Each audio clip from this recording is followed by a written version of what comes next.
Rướng đi tiền Cửu hơi nâng sơ Chầm nê sạch rướng Miên bị khô mùi ong Cùng nơi ảo vã vọt mùi còn lại Nơi tì chân bọt Miên côn Sa mà nẹ chmú áp lôi khờ ná Cửu có lòng ong nà đè Chào trởn Khmiên ụ bài có ná Rộp ai dô chẳng hành Bà rây slá Tơប្រកេនឬនិមន្តឆន្ទៈដល់ម្ដងឡើយលោកនោះក្រលំបាប៉ុនពេកតែលោកមានដំរីមួយថ្ងៃមួយនោះពិចារណាថាសពថ្ងៃនេះគ្មានឧបាសកឧបាសិកាគេប្រកេនវត្ថុអ្វីឆាន់សោះហើយដូច្នោះគូអញទិញវត្ថុផ្សេងយកមកទុកឆាន់កុំឲ្យលំបាគិតដូច្នោះហើយក៏ប្រាប់កូនសិស្សថាអាភ្លូនឯងចាប់ដំរីមកហើយឯងទៅផ្សារទៅនឹងអញរកទិញវត្ថុផ្សេងយកមកទុកឆាន់កូនសិស្សទៅចាប់ដំរីមកគ្រូនិងសិស្សក៏ឡើងជិះដំរីទៅផ្សារលុះទៅដល់គ្រូប្រាប់សិស្សថាឯងទិញវត្ថុអ្វីដែលទុកបានយូរមិនខូចអាភ្លូនជាសិស្សក៏ទិញអំបិលមួយក៏រងទុកស្រេចគ្រូឃើញសួរថាហេតុដូចម្ដេចក៏ឯងទិញតែអំបិលមិនទិញត្រីឆ្អើរត្រីងៀតផងកូនសិស្សតូថាអំបិលទុកបានយូរមិនចេះខូចបានជាខ្ញុំព្រះករុណាទិញគ្រូឆោតល្ងងណាស់ក៏ស្ងៀមគ្រូឡើងបរដំរីមកវិញសិស្សរែកអំបិលដើរពីក្រោយដល់ពាក់កណ្ដាលផ្លូវគ្រូមើលទៅសិស្សឮសូរដងរែកដូចស្រួលក៏សួរអាភ្លូនថាអាភ្លូនអញមើលទៅឯងរែកអំបិលដូចជាស្រួលឬយ៉ាងណាសិស្សទូលថាខ្ញុំព្រះករុណាស្រួលណាស់ហើយស្រាលផងលោកគ្រូប្រាប់សិស្សថាឯងជិះដំរីវិញអញរែកអំបិលដើរក្រោយលោកគ្រូថាហើយចុះពីលើដំរីមកសិស្សក៏ឡើងទៅលើដំរីលោកគ្រូប្រាប់ថាឯងបរដំរីទៅ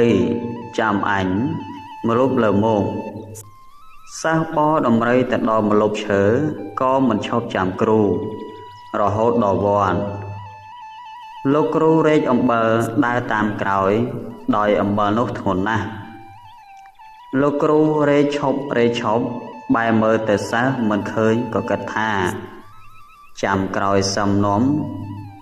សិស្សមកយកហើយយកអំបិលទៅលាក់ទុកក្នុងព្រៃមុននឹងលោកគិតថាទីនេះបើសិនជាមានគេមករកចម្រោះឃើញគេនឹងយកអំបិលនេះអស់មិនខានគួរតែរកទីណាដែលកំបាំងថ្មេកអ្នកទាំងពួងគឺមានតែនៅក្នុងទឹកទើបគេមើលមិនឃើញហើយក៏យកអំបិលទាំងពីរការុងទៅលាក់ទុកក្នុងទឹកហើយដើរទៅលុះដល់សួរសិស្សថាហេតុដូចម្ដេចក៏ឯងមិនចាំអញសិស្សទូលថាខ្ញុំព្រះករុណាបរដំរីមកប្រងចាំលោកគ្រូតែដំរីមិនព្រមចាំសោះអង្វរដូចម្ដេចក៏វាមិនព្រមវាប្រឹងតែដើរទៅដល់វត្តទៅឆោមសិស្សសួរគ្រូថាលោកគ្រូទូលអំបិលឯណាឬគ្រូប្រាប់ថាអញលាក់ទុកនៅទីឯណោះអញកាច់ដាំឈូកដោតជាសម្គាល់ព្រឹកឡើងនាំកូនសិស្សទៅយកអំបិលវិញលុះដល់ប្រាប់សិស្សថាអញលាក់ទុកក្នុងត្រពាំងនេះសិស្សលាន់មាត់ថាម៉ែអើយរលីអស់ហើយអាឆ្លូនក៏ចោះទៅយកអំបិលលើការុងទាំងពីរហើយរលីអស់គ្មានសល់ចំណងដែលចោមមាត់ការុងដាច់អស់ឃើញតែត្រីកញ្ចោះមួយនៅក្នុងការុងនោះ សាសទូតគ្រូថាមានត្រីកញ្ចោះមួយនៅក្នុងការុងវាស៊ីអំបិលអស់ទៅហើយយកត្រីនឹងការុងប្រគេនលោកគ្រូមើលលោកគ្រូឃើញត្រីក៏ខឹងណាស់ក៏ទះកំភ្លៀងមុតដៃនឹងឆ្នុកត្រីរំជាប់ពឹសត្រីចាប់ផ្ដើមឈឺខ្លាំងពេកលោកគ្រូថាឯងចាប់ត្រីដកធ្មង់វាឈ្មុតល្បិចអញឈឺណាស់សាសក៏ចាប់ដកទាញស្ទើរតែមិនរួចលុះដល់រួចឈាមហូរជាខ្លាំងពឹសត្រីរត់តែឈឺខ្លាំងឡើងលោកញ័ររូបនាំសាសទៅវត្តវិញយកទាំងកោរងនិងត្រីកញ្ចោះទៅផងដល់ទៅវត្តប្រាប់សាសថាឲ្យឆ្លូញឯងដាំបាយមួយឆ្នាំងអាំងត្រីកញ្ចោះនោះឲ្យឆ្អិនជាឆាប់អញនឹងឆាន់លុះពឹសអស់ចាប់ហើយលោកគ្រូក៏សងំឈឹងលក់ទៅឯអាភ្លូនក៏ដាំបាយអាំងត្រីឆ្អិនហើយបរិភោគអស់ទុកតែបាយមួយពនូកទៅនឹងឆ្អឹងត្រីក្នុងចានតែវាគ្របមិនឲ្យចិត្តលោកគ្រូភ្ញាក់ឡើងប្រាប់សាថាឯងយកបាយនិងត្រីមកអញឆាន់អាភ្លូនក៏ធ្វើជាកិរិយាដូចជាទៅយកបាយប្រគេនលោករួចមកវិញទូថាបាយនិងត្រីរុយស៊ីអស់ហើយនៅសល់តែមួយពំនូកនិងឆ្អែតត្រីលោកគ្រូជាអត់សង្ស័យដោយឆោតល្ងងក៏ឲ្យរំពាត់ផ្ដៅមួយមកសាសថាឯងយករំពាត់វារុយកុំឲ្យវានៅលើកនអាភ្លូនជាសាសក៏វារុយមិនឈប់គ្រានោះមានរុយទុំច្រមុះគ្រូវាទៅមិនត្រូវរុយត្រូវតែច្រមុះគ្រូបែកឈាមហូរខ្ចាយសាសភ័យណាស់រត់ទៅដល់ផ្ទះនិយាយប្រាប់ឪពុកម្ដាយតាមរឿងឪពុកម្ដាយប្រាប់កូនឲ្យមកវត្តវិញកូនប្រកែកមិនព្រមមកលោកគ្រូទៅតាមក៏វាមិនហ៊ានមកដោយខ្លាចគ្រូវាយថ្ងៃមួយលោកគ្រូតាំងពិធីសូត្រមន្តអាគមស្នេហ៍បន្ទន់ចិត្តសាសឲ្យមកអាភ្លូនជាសាសបានដឹងថាគ្រូតាំងពិធីសូត្រមន្តដូច្នោះក៏មកវត្តវិញដើម្បីឲ្យគ្រូជឿថាស្នេហ៍ពូកែលុះដល់វត្តវិញដើរឈប់លោកចូលទៅឃើញគ្រូកំពុងតែអង្គុយសូត្រមន្តក៏សួរលោកគ្រូថាលោកគ្រូធ្វើអ្វីឬគ្រូក៏ហៅថាអញសូត្រមន្តអាគមបំបានខ្លួនព្រោះអញទៅរៀនពីគេហើយលោកគ្រូគិតថាស្នេហ៍អញពូកែមែនបានជាសិស្សអញមកលុះព្រឹកឡើងសាសដាំបាយធ្វើម្ហូបស្រាច់ទូថាចង្ហាន់ឆ្អិនហើយលោកគ្រូថាបើដូច្នោះឯងឡើងទៅយកអញឆាន់អាចភ្លូនក៏គិតមកប្រកេនធ្វើជាមើលមិនឃើញដាក់ថាសនៅលើក្បាលលោកគ្រូស្រែកថាអាភ្លូនហេតុម្ដីក៏យកថាសមកដាក់លើក្បាលអញសាសទូលថាខ្ញុំព្រះករុណាមើលមិនឃើញលោកគ្រូងាកចេញអាផ្លូវក៏ដាក់លើក្បាលគ្រូទៀតលោកគ្រូថាឯងដាក់ថាសលើក្បាលអញទៀតហើយសាសថាខ្ញុំព្រះករុណាសំទោសព្រោះមើលមិនឃើញលោកគ្រូជឿថាខ្លួនរៀនស្នេហ៍ពូកែប្រកបឥឡូវកុហកវាចាតាំងពិធីមន្តអាគមបំបានខ្លួនវិញ